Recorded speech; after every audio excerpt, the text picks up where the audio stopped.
శ్రీ లక్ష్మీనారాయణుల వ్రతకల్పము కథ ప్రారంభ. అనగనగా పూర్వకాలాన నైమిషారణ్యంబులో వ్యాస భగవానుడు శిష్యుడు సూత మహారుషి ఆశ్రమం నిర్మించుకుని తపస్సు ఆచరించుచు కాలం గడుపుచుండెను. ఇట్లుండగా ఒక సమయమునందు సౌనకాది మహారుషులు సంతుల వారిని దర్శించి పుణ్యవ్రతము ప్రజోపకారమ నిమిత్తమై అడుగుటకు ఆశ్రమునకు వచ్చిరి.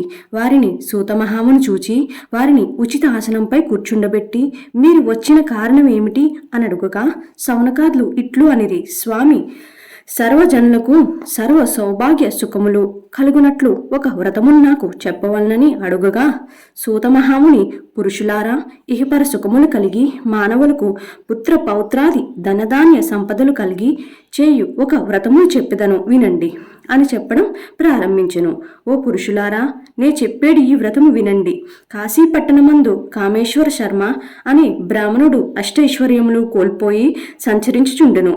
అతను కళావతి అనే భార్యతో ఆకలితో బాధపడుతూ భిక్షటం చేసుకొనుచు జీవించుచుండిరి. ఇట్లుండగా లక్ష్మీనారాయణులకు ఆ దంపతులు ఎందు దయ కలిగి ముసలి బ్రాహ్మణ రూపం ధరించి ప్రత్యక్షమై, ఓ దంపతుల్లారా, మీరు మిక్కిలి దారిద్ర్యముతో సంతాన హీనులై ఇట్లు సంచరించుచున్నారేమిటి అని దంపతులను అడిగాను.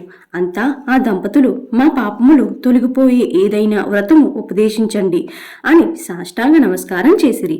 ఓ దంపతులారా, భయపడకండి, కష్టసుఖములు కావడి కుండలు.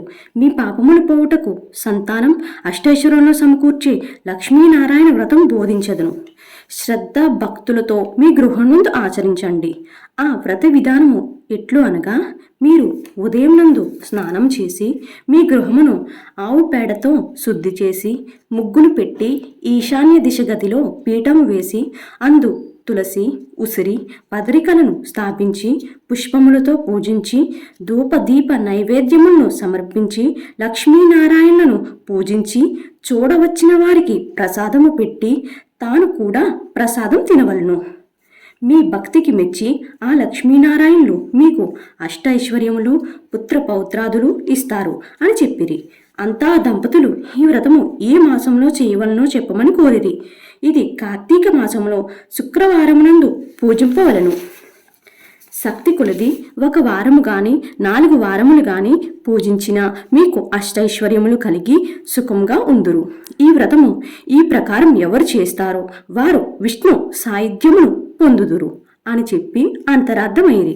తదుపరి కళావతి కామేశ్వర శర్మ దంపతులు వారి గృహమును చేరి కార్తీక శుక్రవారము రోజున ఉదయం లేచి స్నానం చేసి గృహమును అలికి ముగ్గులు పెట్టి ఈశాన్య దిశ గదిలో పీఠము పెట్టి దానిపై లక్ష్మీనారాయణ ఫోటో పెట్టి తులసి, ఉసిరి కొమ్మలను స్థాపించి ధూపదీప నైవేద్యములు సమర్పించి లక్ష్మీనారాయణను పూజించి వచ్చిన వారికి తీర్థ ప్రసాదములు ఇచ్చిరి.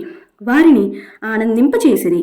అనంతరం ఆ దంపతులు యథాప్రకారంగా లక్ష్మీనారాయణను ప్రార్థించుకుంటూ భిక్షటనకు బయలుదేరును.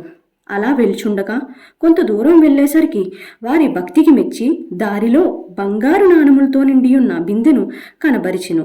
ఆ ధనము ఎవరిదా అని భగవంతుణ్ణి ప్రార్థించుచుండిరి. ఆ సమయమునందు లక్ష్మీనారాయణులు ప్రత్యక్షమై, మేము లక్ష్మీనారాయణులము, మీ భక్తి విశ్వాసములకు మెచ్చి మేము ఈ కల్పన చేసితిమి. మీరు సందేహింపక తీసుకుని వెళ్ళి సుఖపడమని చెప్పిరి. అంతా దంపతులు, ఓ లక్ష్మీనారాయణులారా, మీ ప్రత్యక్ష భాగ్యముచే మేము ధన్యులమైతిమి. పుత్రభిక్ష పెట్టమని ప్రార్థించిరి. తప్పక మీకు పుత్ర సంతానం కలుగును. ఈ ధనము తీసుకువెళ్ళి సుఖజీవనం గడపమని ఆశీర్వదించి అంతరార్థమైరి. ఆ ధనమును తీసుకువెళ్ళి కొత్త గృహమును నిర్మించుకుని సుఖజీవితం గడుపుచుండగా వారి భార్య వసుము చేత కళావతి గర్భవతి అయి సుపుత్రుని కనెను. పుత్ర సంతోషం చేత శుక్రవారం రోజున లక్ష్మీనారాయణ వ్రతము చేయదలిచి బంధుమిత్రులను ఆహ్వానించి స్వామి వ్రతం చేసి పుత్రునికి లక్ష్మీనారాయణుడు అని నామకరణం చేసి పెద్దలు ఆశీర్వాదములను పొందిరి. వచ్చిన బంధుమిత్రులకు తీర్థ ప్రసాదములు ఇచ్చి ఆనందింపచేసిరి. వచ్చిన బంధుమిత్రులు, మీకు ఈ ఐశ్వర్యము ఎక్కడి నుంచి వచ్చినది అని అడిగిరి.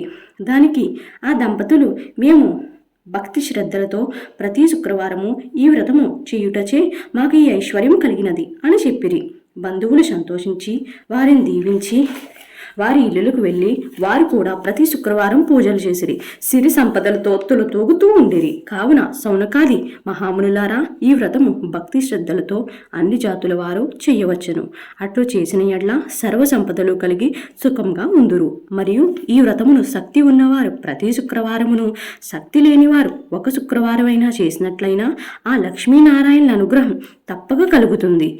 ఈ కథ వినేవారికి, చదివేవారికి లక్ష్మీనారాయణ ప్రసాదం వలన సకల కార్యములు సిద్ధించి జీవించినంతకాలము సుఖములు పొంది అంత్యమున మోక్షమును పొందుదురు. సర్వేజన సుఖినో భవంతు. స్తోత్రం.